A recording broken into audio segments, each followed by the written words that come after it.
अब हम इम्प्लांटेशन तो पढ़ लिए हैं। अब इम्प्लांटेशन के बाद हम देखेंगे एम्ब्रियोनिक डेवलपमेंट, है ना, भ्रूणी विकास की किस तरह से भ्रूण बनता है तो और उसका विकास कैसे होता है। तो हम यहाँ पर देखेंगे कि निषेचन के बाद क्या बनता है, जाइगोट बनता है ना। निषेचन के बाद जाइगोट में कौन सा विभाजन होगा, यहाँ पर जो विभाजन की क्रिया हो रही है तो कौन सा विभाजन हो रहा है, समसूत्री विभाजन हो रहा है ना, समान सेल बन रहे हैं। तो निषेचन के बाद जाइगोट में समसूत्री विभाजन होता है, समसूत्री विभाजन होगा। और समसूत्री विभाजन के पश्चात फिर वो कुछ महीनों के बाद किसका निर्माण कर लेते हैं, भ्रूण। ठीक, तो समसूत्री विभाजन के बाद भ्रूण का क्या होता है, विकास शुरू हो जाता है। कहाँ पर, गर्भाशय में। निषेचन के पश्चात जाइगोट में समसूत्री विभाजन होता है और किसका विकास होता है, भ्रूण का विकास होता है धीरे धीरे। उसके बाद हम देखेंगे कि ये भ्रूणी विकास किसको बोलते हैं। तो जो ये भ्रूण का विकास हो रहा है उसमें निषेचन के बाद जाइगोट में, है ना, निषेचन के बाद जाइगोट में क्या होता है, समसूत्री विभाजन होता है और समसूत्री विभाजन के थ्रू किसका विकास होता है, भ्रूण का विकास होता है। तो कितने दिनों बाद, तो निषेचन के 10 सप्ताह तक के विकसित जाइगोट को, जाइगोट बना तो ये जाइगोट बनते बनते जब 10 सप्ताह तक रहता है ना, तो 10 सप्ताह तक के विकसित जाइगोट को एम्ब्रियो या भ्रूण कहते हैं। और इसी भ्रूण में, है ना, जाइगोट से भ्रूण बनने तक के जो ये क्रम होता है उसमें परिवर्तन होता है, सेल में डिवीज़न होता है ना, उनके आकार में वृद्धि होती है। तो उनमें क्या हो रहा है, परिवर्तन होता है। तो इसी परिवर्तनों को क्या बोलते हैं, भ्रूणीय विकास या एम्ब्रियोनिक डेवलपमेंट कहते हैं। ठीक है, तो 10 सप्ताह तक के जाइगोट को क्या बोलते हैं, भ्रूण बोलते हैं। और इसी भ्रूण में होने वाले क्रमिक परिवर्तनों को ही बोला जाता है भ्रूणी विकास या एम्ब्रियोनिक डेवलपमेंट। अब हम इसको देखेंगे कि भ्रूणी विकास कितने फेज में कंप्लीट होता है। अब हम एम्ब्रियोनिक डेवलपमेंट के फेसेस देख लेते हैं कि वह कितने अवस्थाओं में कंप्लीट होता है। तो सबसे पहला अवस्था क्या होता है, क्लीवेज, है ना, इसको विदलन बोलते हैं। तो क्लीवेज फॉर्मेशन होता है। फिर दूसरा में ब्लास्टुला फॉर्मेशन होता है।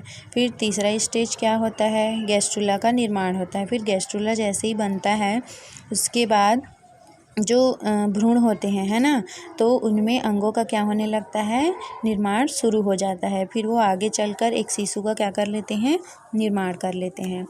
यहाँ पर जो जाइगोट से जो 10 सप्ताह तक का जो मतलब समय होता है उसको बोलते हैं भ्रूण।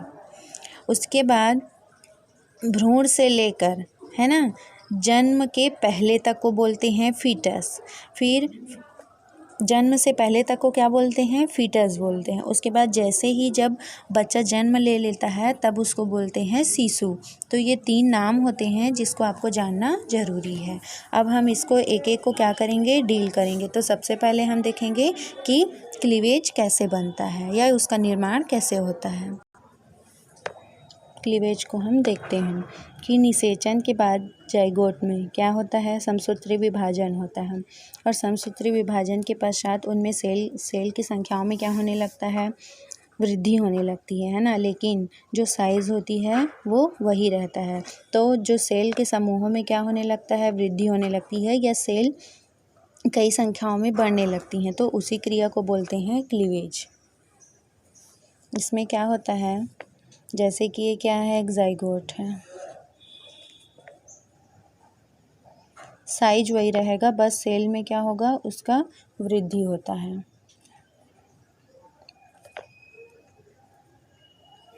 ये साइज सेम है। सबसे पहले क्या होगा कि यहाँ पर केंद्रक है ये, है ना। किसके किसके केंद्रक हैं? मेल और फीमेल के, मतलब स्पर्म और ओवा का क्या मिला? केंद्रक आपस में फ्यूज्ड हुए और किसका निर्माण करते हैं? जाइगोट का निर्माण करते हैं। तो ये क्या है? जाइगोट है। फिर जाइगोट क्या करता है? धीरे धीरे उनमें क्या होगा? विभाजन की क्रिया होती है।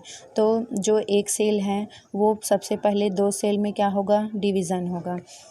तो इसको बोलते हैं फर्स्ट क्लीवेज। इसको क्या बोलते हैं? फर्स्ट क्लीवेज बोलते हैं, है ना। एक से क्या बनी? वो 2 बनी। 2 से कितने बनेंगे? वो 2 से बनते हैं 4, है ना। 2 सेल से कितने बन गए? 4 बन गए। 4 से कितना बनेगा? 8 बनेगा। ठीक, 4 से कितने बन गए? 8 बन गए। 8 से कितना बन जाएगा? 16 बन जाएगा। तो इस प्रकार से जो सेल्स हैं उनकी संख्याओं में क्या होने लगी? वृद्धि होने लगी। एक बाहर में एक लेयर भी होता है, उसको आप लोग बना लीजिएगा। तो आकार में वृद्धि नहीं हो रहा है, बस अंदर का जो सेल है उनमें क्या हो रही है? वृद्धि हो रही है। और वो आगे चलकर एक गेंद का क्या कर लेते हैं? गेंद के गेंद समान दिख रहा है ना, तो एक गेंद के समान क्या कर लेते हैं? वो संरचना को बना लेते हैं, है ना। तो 16 सेल्स हो गए। तो इस सेल को बोलते हैं ब्लास्टोमेयर, है ना। जो गेंद के समान जो सेल बन जाता है उसको बोलते हैं ब्लास्टोमेयर, और इसी को बोला जाता है मारूला। क्लीवेज के बाद क्या किसका निर्माण हो जाता है? गेंद के समान जो संरचना बन जाती है उसको बोलते हैं मारूला। फिर मारूला से फिर ब्लास्टूला बनता है। तो इस प्रकार से जो डिवीज़न हो रहा है इसको बोलते हैं क्लीवेज, है ना। इसमें क्या हो रहा है? सिर्फ सेल के आकार में क्या हो रही है? सेल के आकार में नहीं, सेल की संख्याओं में क्या हो रही है? वृद्धि हो रही है। अब हम दूसरा देखेंगे ब्लास्टूला। इसमें क्या होता है क्लीवेज में कि मनुष्य में जो क्लीवेज होता है ना, उसका जो फर्स्ट विभाजन में जाइगोट क्या हुआ? 2 भागों में विभाजित होगा और क्रमशः यह विभाजन की क्रिया होते रहती है। फिर जो क्लीवेज के समय जो एम्ब्रियो होता है ना, जब 12 से 16 में जब वो पहुंच जाते हैं तो उस स्टेज को बोला जाता है मारूला, और उस सेल को बोलते हैं ब्लास्टोमेयर। तब इस जो मारूला होता है फिर वो धीरे धीरे क्या करते हैं? यूटेरस में पहुंचते हैं, है ना। जो हमने फॉलोपियन ट्यूब का बताई थी, तो उसमें जो जाइगोट होता है वो धीरे धीरे नीचे जाता है इम्प्लांटेशन के लिए। तो जो मारूला होता है वही जब वो गर्भाशय में पहुंचता है तो उस स्टेज को बोलते हैं मारूला स्टेज। अब हम देखेंगे ब्लास्टूला फॉर्मेशन। अब ब्लास्टूला में क्या होगा कि ये जो मारूला फेस होता है ना, वही क्या करता है? डिवीज़न होता है। किस में डिवीज़न होता है? इसके ब्लास्टोमेयर सेल्स में डिवीज़न होता है, और वह इस प्रकार से अरेंज्ड हो जाते हैं कि उनके बीच में क्या बन जाती है? एक गुहा बन जाती है, मतलब एक खाली स्थान बन जाता है ना। तो उसको हम अरेंज करेंगे इस प्रकार से। तो इसमें क्या हुआ? जो मारूला होता है वो जब यूटेरस में पहुंचता है फिर वह क्या करते हैं? धीरे धीरे इस मतलब अरेंजमेंट इस प्रकार से कर लेते हैं कि उनके बीच में क्या बन जाता है? एक गुहा बन जाती है ना। और इसी गुहा को बोलते हैं ब्लास्टोसील, है ना। इस गुहा को क्या बोलते हैं? ब्लास्टोसील बोलते हैं। उसके बाद इसी अवस्था के बाद फिर वो धीरे धीरे क्या होने लगते हैं? यूटेरस में धंसने लगते हैं, जिसको हम क्या बोलते हैं? रोपण बोलते हैं। तो जैसे ही ये वाला जो अरेंजमेंट होता है तो इसका जो ये वाला जो बाहरी लेयर होता है ना, बाहरी सेल को बोला जाता है ट्रोफोब्लास्ट सेल है ये। और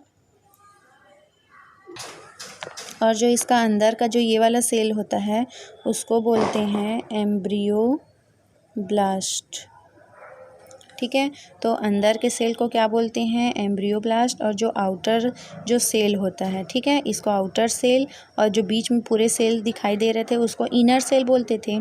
तो वही आउटर सेल जो है वो आगे चलकर किसका निर्माण कर लेता है? ट्रोपोब्लास्ट सेल का निर्माण कर लेते हैं। और जो अंदर में जो सेल बचता है उसको बोलते हैं एम्ब्रियोब्लास्ट सेल। यही जो ट्रोपोब्लास्ट सेल है, ये वाला जो सेल है वो क्या करता है? जो एम्ब्रियोब्लास्ट होता है ना, यही आगे चलकर एम्ब्रियो बनाता है, तो इसका पोषण करता है और उसको सुरक्षा प्रदान करता है। एम्ब्रियोब्लास्ट जो है वो डेवलप होकर, है ना, एम्ब्रियो का क्या करता है? ये निर्माण कर लेता है। और इसी अवस्था में ही क्या होता है? इम्प्लांटेशन की क्रिया होती है, ठीक है। तो जो ट्रोफोब्लास्ट सेल है वो क्या करता है? पोषण प्रदान करता है ना, किसको, एम्ब्रियो को, मतलब इसको। और जो एम्ब्रियोब्लास्ट सेल है वो किसका निर्माण करता है, आगे चलकर यही भ्रूण का निर्माण करता है। अब हम देखेंगे गैस्ट्रुला क्या होता है ना। क्लीवेज के बाद क्या बना था, ब्लास्टुला बना था, जिसमें एक गुहा पाई जाती थी जिसको बोलते थे ब्लास्टोसील। उसके बाद ब्लास्टुला से फिर किसका निर्माण होता है, गैस्ट्रुला का निर्माण होता है ना, मतलब उसकी सेल में फिर से रीअरेंजमेंट होती है। तो ब्लास्टुला से गैस्ट्रुला बनने की जो प्रक्रिया होती है उसको बोलते हैं गैस्ट्रुलेशन। ब्लास्टुला तेज़ी से विभाजित होकर अपने ब्लास्टोमेयर को रीअरेंजमेंट करके भ्रूण के चारों तरफ 3 जर्म लेयर का क्या कर लेते हैं, निर्माण करते हैं, है ना। और निर्माण करते हैं तो उसी प्रक्रिया को क्या बोलते हैं, गैस्ट्रुला बोलते हैं। तो वो कौन कौन से 3 लेयर का निर्माण करते हैं, तो यहाँ पर है सबसे पहला लेयर है एंडोडर्म का, है ना। एंडोडर्म का निर्माण करते हैं, फिर मेसोडर्म का निर्माण करते हैं, फिर एक्टोडर्म का निर्माण करते हैं। तो हम सबसे पहले देखेंगे कि एंडोडर्म लेयर का निर्माण किस प्रकार से होता है। तो जो एम्ब्रियोब्लास्ट सेल होता है ना, जब हम लोग ये संरचना बनाए थे तो यहाँ पर क्या था, सेल था, और इसके चारों ओर एक लेयर और था जिसको बोला जाता था ट्रोफोब्लास्ट। ये वाला क्या था, ट्रोफोब्लास्ट सेल था, और ये वाला क्या था, एम्ब्रियोब्लास्ट सेल था। तो यही एम्ब्रियोब्लास्ट सेल अलग होकर एंडोडर्म लेयर का निर्माण कैसे होता है, तो एम्ब्रियोब्लास्ट सेल अलग होकर, है ना, एम्ब्रियोब्लास्ट सेल अलग होकर कहाँ आ जाती है, यहाँ आ जाती है, ये वाले भाग में। इस गुहा को क्या बोलते हैं, ब्लास्टोसील बोलते हैं। तो एम्ब्रियोब्लास्ट सेल अलग होकर कहाँ पर आ जाती है, तो ब्लास्टोसील में आ जाती है ना। और ब्लास्टोसील में आ जाने के बाद उस सेल को बोला जाता है, जब वही जो एम्ब्रियोब्लास्ट सेल है, जब वह उस गुहा में आ जाती है, कौन से गुहा में, ब्लास्टोसील गुहा में। तो जैसे ही वह उस गुहा में आ जाती है तो उस सेल को बोल दिया जाता है एंडोडर्म सेल। और उसी एंडोडर्म सेल में फिर क्या होता है, डिवीज़न होता है ना। और डिवीज़न के पश्चात फिर वो किसका निर्माण कर लेता है, एंडोडर्म लेयर का फॉर्मेशन कर लेता है। ठीक, एंडोडर्म लेयर का फॉर्मेशन हो जाता है। तो वो किस प्रकार से होता है, एक डायग्राम के थ्रू बताती हूँ, है ना। ये क्या है, ब्लास्टुला है, ब्लास्टुला, जिसमें अंदर के जो सेल होते हैं मोटी वाली उसको बोला जाता है एम्ब्रियोब्लास्ट, और जो एक साइड में जो लेयर होती है उसको बोलते हैं ट्रोफोब्लास्ट। ये क्या करता है, इसको पोषण और सुरक्षा प्रदान करता है। फिर इसी में से क्या होता है कि जो ये वाला सेल्स होता है, कौन सा सेल, एम्ब्रियोब्लास्ट सेल, है ना। और ये क्या है, एक ट्रोफोब्लास्ट सेल है। तो इसी में से कुछ सेल क्या हो जाते हैं, इस ब्लास्टोसील गुहा में आ जाते हैं। ठीक है, ये गुहा को क्या बोलते हैं, ब्लास्टोसील गुहा है, उसमें ये सेल आ गए। आने के बाद वो क्या हो जाते हैं, अरेंज्ड हो जाते हैं, है ना। अब यहाँ पर जो एम्ब्रियोब्लास्ट है वो कुछ ही बचेंगे, क्योंकि उसमें से कुछ सेल क्या हो गए, उस गुहा में आ गए। अब इसमें से क्या होगा, जो ये सेल है वो रीअरेंज्ड हो जाएगा ना। इस प्रकार से वो क्या हो गया, रीअरेंज्ड हो गया। तो ये एक लेयर का निर्माण कर लिया, तो इसी लेयर को क्या बोलते हैं, एंडोडर्म लेयर, है ना। अब देखो यहीं पर क्या हुआ, जो ब्लास्टोसील, पहले तो एक बड़ी गुहा थी तो उसको क्या बोल दिया जाता था, ब्लास्टोसील बोल दिया जाता था। लेकिन जब वहाँ पर एक एंडोडर्म लेयर बन गया तो यहाँ पर भी एक गुहा दिखाई दे रही है ना, जिसको क्या बोलते हैं, आर्केंट्रॉन गुहा बन जाती है ना। यही आगे चलकर क्या करती है, जब ये एंडोडर्म बनता है ना, तब ब्लास्टोसिल क्या हो जाता है, समाप्त हो जाता है। और समाप्त होने के बाद जो ये वाला जो गुहा होता है, उस गुहा को बोलते हैं अर्केंट्रॉन।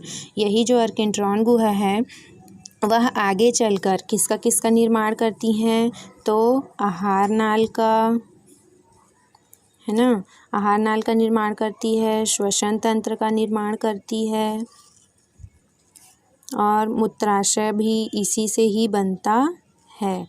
और जो मध्य कण है, मध्य कण मतलब जो आंतरिक कण होते हैं, है ना, बाह्य कण नहीं, जो मध्य कण होते हैं वो सभी इसी अर्केंट्रॉन से ही बनते हैं। तो एंडोडर्म लेयर में कौन कौन से अंगों का निर्माण होता है भाई, आहार नाल का होता है, श्वसन तंत्र का होता है, मूत्राशय भर है तो वेजाइनल पार्ट का भी निर्माण इसी से हो जाता है ना।